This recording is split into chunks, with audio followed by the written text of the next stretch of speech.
papua New Guinea के प्रधानमंत्री हमारे राजदूत से बात कर रहे थे। मेरे लिए वो गुरु हैं, विश्व गुरु। मैं विदेश नीति कर रहा हूं, आज तक मैंने ऐसा दृश्य कभी नहीं देखा। Prime Minister Modi is certainly one of the most visible leaders that India has had in my lifetime. Hindustan तो बहुत अच्छा काम कर रहा है। जब आपके हालात इस तरह बन जाते हैं तो somebody has to intervene। ये सब हो क्या रहा है? क्या यही है जिसे हम मामल फाज में क्या कहते हैं, मकाफाते अमल? जाओ सबको ले जाओ, मुझे पाकिस्तान को क्या करना है, मुझे अपने पीओके को लेना है वापस। उसके लिए हम दम रखते हैं, हम ले लेंगे वो, देखते जाओ कैसे। अब कश्मीरी अवाम के माइंड से चेंज हो चुके हैं, कश्मीरी अवाम समझ चुकी है हमारी अवाम को वहां पे जुल्म है और हम लाएंगे उसको।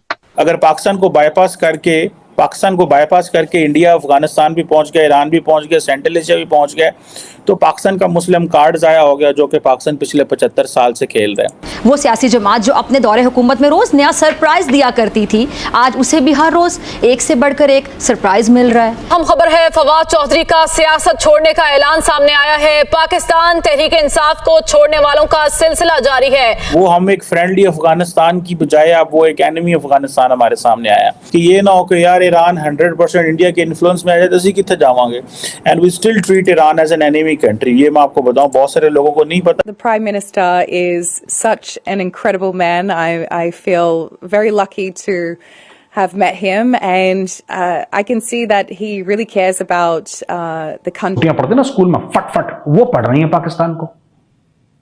कश्मीर बनेगा पाकिस्तान, कश्मीरियों से नाता क्या, ला इलाहा इल्लल्लाह। नाक से लकीरें खिंचवा रहा है मोदी, नाक से लकीरें। ठीक है, जो करना है कर लो। अब यही होगा।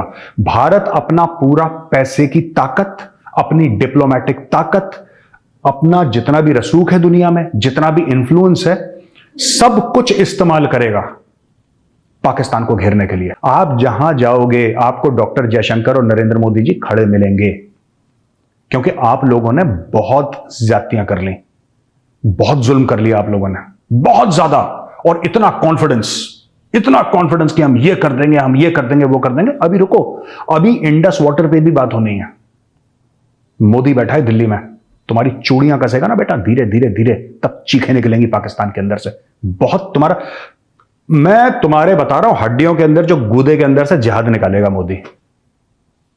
और अगर नहीं निकाला ना मोदी ने, तो मैं आज कसम खा के कह रहा हूं सबके सामने ऑन रिकॉर्ड, मैं मूछें उगाऊंगा और तुम्हारे सामने मूछें काटूंगा। पहले उगाऊंगा फिर काटूंगा तुम्हारे सामने पाकिस्तानियों। तुम देख लेना, मोदी ने अगर हड्डी के गूदे के अंदर से जिहाद निकाल, जो कहते हैं ना बड़ी जज्बाती कौम है। papua न्यू गिनी के प्रधानमंत्री हमारे राजदूत से बात कर रहे थे और उन्होंने उनसे पूछा कि मैं भारत के प्रधानमंत्री को खाली प्रधानमंत्री नहीं मानता, मेरे लिए वो एक और अतिथि नहीं है, मेरे लिए वो गुरु हैं, विश्व गुरु।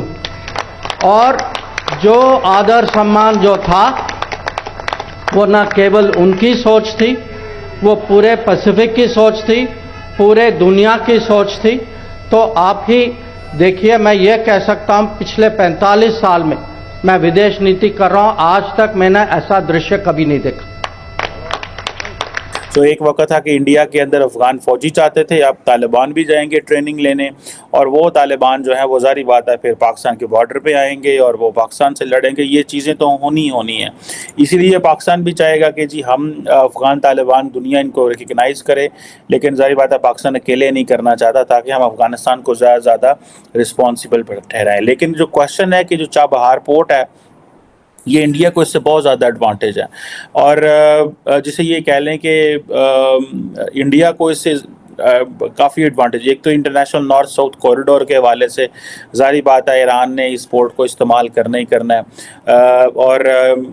और दूसरा ये है कि इंडिया एक फैक्टर जो बड़ा डोमिनेंट है, वो कहते हैं जी कि अगर हम चाबहार पोर्ट इस्तेमाल करते हैं तो ये जो आइडिया है कि पाकिस्तान इंडिस्पेंसेबल है, कि पाकिस्तान के बगैर कुछ हो नहीं सकता, या इंडिया जो है वो सेंट्रल एशिया या अफगानिस्तान पाकिस्तान के बगैर नहीं पहुंच सकता, इस आइडिया को हमेशा के लिए आप डिस्कार्ड कर दें। सो इंडिया है ये तकलीफ दे। द क्वेश्चन इज़ कि इंडिया से अगर आप ट्रकों से चीज़ें उतार के जहाज़ों पर ला दें इंडिया में मुंबई पोर्ट से, और वो समंदर में जाएं और फिर ईरान पहुँचें, और ईरान चाबहार पे फिर उन्हें जहाज़ से उतार के ट्रकों पे लगाएं और फिर वो आगे जाए, तो एक ये चीज़, और एक सीधा इंडिया से पाकिस्तान से क्रॉस करके और सीधा अगर आपने उसको हेरात भेजना है, हेलमंद भेजना है, काबुल भेजना है, आप कहीं भी उसको भेज सकते हैं अफगानिस्तान के अंदर। सब सारी बात है, इसमें तकलीफ तो ज़रूर है, फिर सारी बात है, इंश्योरेंस के मसाइल हैं, इंटरनेशनल सीज आ जाते हैं, बड़ा इंटरनेशनल वाटर्स में से गुजरना है, सो बहुत सारी चीज़ें हैं।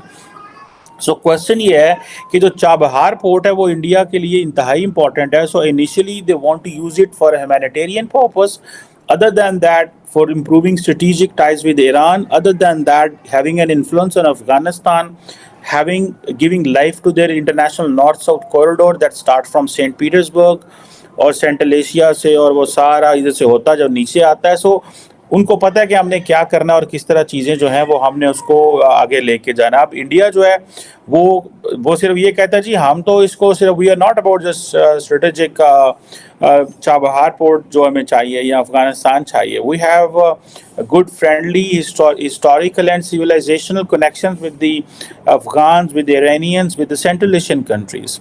सो पाकिस्तान कहाँ पे खड़ा हुआ है? अगर पाकिस्तान को बाईपास करके इंडिया अफगानिस्तान भी पहुंच गया, ईरान भी पहुंच गया, सेंट्रल एशिया भी पहुंच गया, तो पाकिस्तान का मुस्लिम कार्ड ज़ाया हो गया जो कि पाकिस्तान पिछले 75 साल से खेल रहा है। पाकिस्तान की नेबरहुड ज़ाया होगी जो कि पिछले 75 साल से हम कह रहे हैं। अफगानिस्तान के वाले से हमारी पॉलिसी ये रही है जी, ये स्ट्रेटेजिक डेप्थ है, हमें इसके ऊपर जो है ना वो कल को इंडिया हम पे हमला करता है तो अफगानिस्तान एक फ्रेंडली मुल्क हमारे साथ होना चाहिए, ताकि हमें अगर स्ट्राइक बैक करना है, सेकंड स्ट्राइक करनी है तो अफगानिस्तान से हम ये इस तरह के रफ आइडियाज़ जो है मिलिट्री सोल्जर्स बनाते रहते हैं, सारी बात है। बट एनी हो, वो हम एक फ्रेंडली अफगानिस्तान की बजाय अब वो एक एनिमी अफगानिस्तान हमारे सामने आया। और इंडिया क्योंकि they are doing trade, business, economy की बातें हो रही हैं, इसीलिए पाकिस्तान के जो वज़ीर आज़म है उन्होंने रिसेंटली ईरान के साथ जो है ट्रेड, जो पाकिस्तान जो ईरान और पाकिस्तान बॉर्डर के ऊपर मार्केट्स खोली हैं। ग्वादर में जो है वो उनकी बिजली आएगी ईरान के ऊपर, बिकॉज कि ये ना हो कि यार ईरान 100% इंडिया के इन्फ्लुएंस में आ जाए तो असी कितने जावांगे। And we still treat Iran as an enemy country. ये मैं आपको बताऊं, बहुत सारे लोगों को नहीं पता, लेकिन Iran is treated as an enemy country in Pakistan. तो जो those people where make a decision afford कर सकते हो ना, तो फिर पाकिस्तान की 22 करोड़ की आबादी को अफोर्ड करके दिखाओ। कर सकते हो तो ले जाओ, सबको ले जाओ। मुझे पाकिस्तान को क्या करना है, मुझे अपने पीओके को लेना है वापस। उसके लिए हम दम रखते हैं, हम ले लेंगे वो, देखते जाओ कैसे लेंगे। 75 साल में तो ना दम रखा, अब दम रखते दम हैं, अब कश्मीरी अवाम के माइंड से चेंज हो चुके हैं। कश्मीरी अवाम समझ चुकी है हमारी अवाम को वहां पे जुल्म है, और हम लाएंगे उसको।